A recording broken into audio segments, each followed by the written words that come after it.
Hey guys, welcome back to sunny Florida. I am back. Colorado was great. Enjoyed that. I did like that town a lot. That was really, I like the little small town feel, and it was neat to kind of look up and see mountains instead of palm trees. But it kind of motivated me because that was a very physical event, journey. It was just me and my daughter. She's in a wheelchair, so getting her on a plane, getting her around everywhere, just everything, even walking through the snow. It was a very physical vacation or journey or trip. There you go. That's the word I'm looking for. So it got me thinking, and then I did pretty good, but I still felt like out of breath doing things and all that. And I know it's like a weight issue. And then I was watching yesterday when I filmed and edited the video for Record Store Day, the preview that you guys have hopefully watched by now. I was like, God, you're a fat boy. You need to do something here, and it's gonna help. I'm in that rut. I don't know if anybody's in that position where it's like you get in that rut where you put the weight on, then the energy's level is down, and it's like, you can't get out of the rut to get the weight off. So I'm out walking. Maybe I'll start doing walk and talks again or whatever. And I know that's my thing. I'm kind of known for is walking around, but man, I can put this camera at a certain angle and look decent. But man, I was looking straight on yesterday. I was like, man, you got to do something about it, but I just need to get in that shape. But anyway, that's why I'm out walking today. It's not too hot. I'm keeping an eye on it, staying hydrated. But I believe it's going to be a warm summer in Florida. So anyway, we're here today to talk about Neil Diamond. Now, Neil Diamond, that's definitely one of the early artists that I remember. My mom even put a comment on if you ever watched the other video when I was in Colorado and I was talking about albums I listened to when I was 13, she commented on that video, I believe, and she said, I used to jump up on the hood of the car with a broomstick or something and pretend like I was Neil Diamond playing guitar and stuff. So I definitely remember like the songs I talked about. Definitely Brother Love's Traveling Salvation Show. I remember liking The Jazz Singer, that album. And, it kind of got me to think, what I know he kind of had like, it's not the, I don't know how to say it, like the strongest career as far as, like hits album after album, but he had hit songs. And I wanted to kind of go into that a little bit. I'd never really thought about his early career when he started and all those things. So I figured let's go back to the very beginning. See, out of breath here already. Whew. Let's go back to the beginning. Let's look at the first 3 albums and give them a listen and, see what I think. So I did that, and I did a little, well, it's a ranking, but it's really just where they fall. Anytime if I have time and I'm sitting back listening to an album, I go ahead and just rate the songs so I remember later what songs I liked and how I liked the overall album, things like that. So I can tell you where the first 3 albums fall as far as a ranking at the end of it all. But what we had here was, first Neil Diamond album was The Feel of Neil Diamond. And there were some strange things that happened too with his albums. He had some songs that he's like, it's almost like, oh, I like that song. Let's put it on this album again, So there was that going on, and then I'll get into it a little bit more. So The Feel of Neil Diamond, right? That came out in 1966. So that was Neil's first album from what I could tell. And it had, how many tracks on there? It had 12 tracks on there. Now these aren't, this is back in the day, this is 60, so these aren't real long songs. So to get 12 on there, it's not a big deal. Hello. So it has Solitary Man. Solitary man, solitary man. Red Rubber Ball. And I think it's gonna be alright. Yeah, the worst is over now. Which I guess Paul Simon, I don't know if it was Simon and Garfunkel, did also. I don't know if he wrote that, but some of the other people did that song. So there's some history there. But he did La Bamba, Do It, Hanky Panky, the Tommy James Yeah, that one. Monday, Monday. Now, did he? I can't see. Should have done a little more homework, but I can't remember if he wrote that or Mama Papa's covered it. Don't remember, but that Monday, Monday. New Orleans, Someday Baby, Oh No No, I'll Come Running, Love to Love, and Cherry Cherry. So obviously the big hits off of that would be Solitary Man, Monday Monday, Cherry Cherry. Now the ones that stuck out for me were, like I said, Solitary Man, Red Rubber Ball I liked a lot, Monday Monday, I like that song. It's cheesy, but it's got a nice melody, and I like Neil's version of that. I'll Come Running. Matter of fact, you're on the right track. I don't know if you ever heard it. Just got a nice melody to it. It's one of my favorites off of there. I'll come running, yeah. Come running, yeah. And then Cherry Cherry. So that was the first album. His second album came out in 1967. It's called Just For You. And it starts right off with Girl, You'll Be a Woman Soon. I mean, yeah. And it has, yeah, you'll recognize some of the hits off of this one. So Girl, You'll Be a Woman Soon, The Long Way Home, Red Red Wine, sound familiar? You'll Forget, The Boat That I Row, Cherry Cherry is on this one again.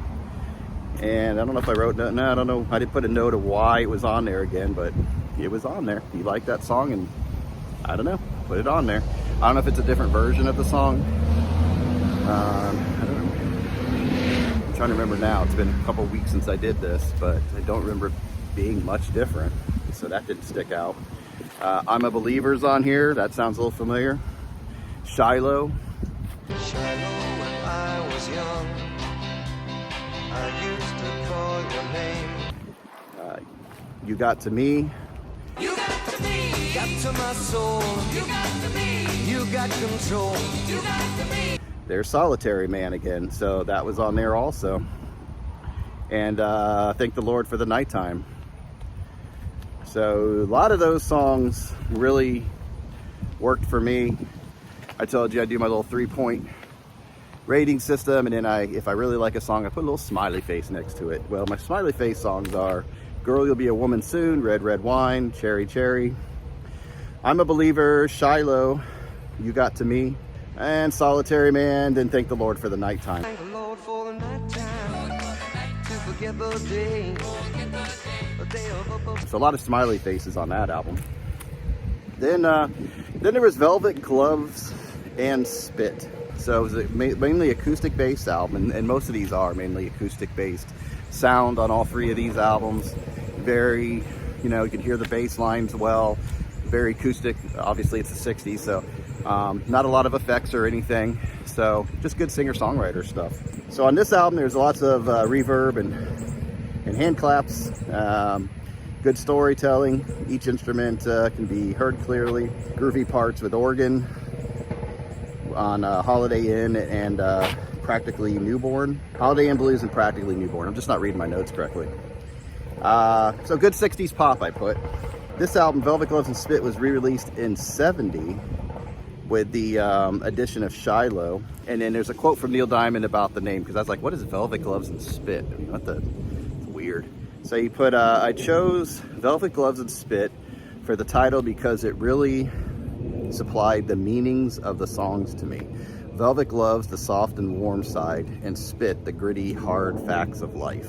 But the songs on Velvet Gloves and Spit are Sunday Sun, modern day version of Love, Honey Drippin' Times, the Pot Smokers song, which is interesting. It comes as this just carefree melody of a song. Pot, pot, give us some pot. Forget what you are, you can be what you're not. But in between it's just basically a chorus, I guess.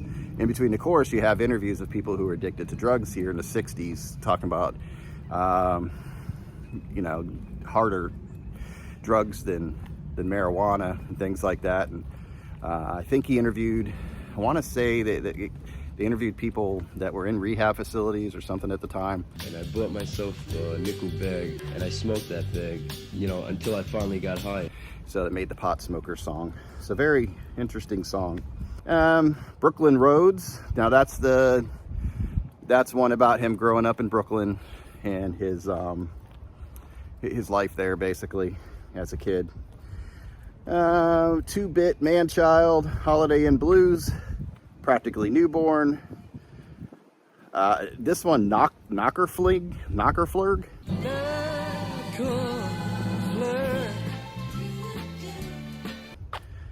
What was it? Knockerflug, I think, was that one. And then Merry Go Round.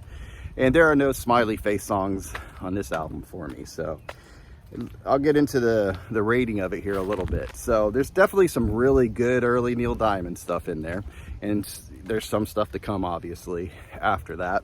I would say, yeah, all the big ones here, I mean, that's pretty dang good to start off with like Solitary Man, Girl You'll Be a Woman Soon, Red Red Wine, Cherry Cherry, just songs like that as your first hits, just really good songs. So if I were to rate these 3 albums, number 3 would be Velvet Gloves and Spit. It got like a C rating for me. The strongest songs on here were 2-Bit Man-Child, Holiday Inn Blues were the strongest for me.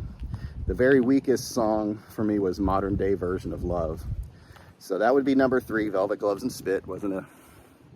I probably wouldn't pick it up if I saw it. Number 2, The Feel of Neil Diamond, his first album, 1966. It got an A, right there, low A. Obviously, like I said, it had Solitary Man, Red Rubber Ball, Monday Monday, I'll Come Running, and Cherry Cherry. So that came in number 2. And number 1 is Just For You. So I would probably get his first album and the second one. And Just For You, it was just loaded. It got, I'm trying to stop using that word got. I'm back into that again. It has, let's see, the rating for it was, yeah, an A+, is almost 100%. I think there's only one song that wasn't like the height. Yeah, there's only one song that wasn't like, hit the highest rating. It got the middle ground, so it brought it down a little bit. But yeah, Girl You'll Be a Woman Soon, Red Red Wine, Cherry Cherry, I'm a Believer, Shiloh, You Got to Me, Solitary Man, Thank the Lord for the Nighttime. I mean, just a great album, so I would be looking for that first. But you don't see a lot of Neil Diamond out there. Usually it's maybe a compilation, or it's the ones nobody wants, like Beautiful Noise, things like that. So yeah, you don't see a lot of Neil out there.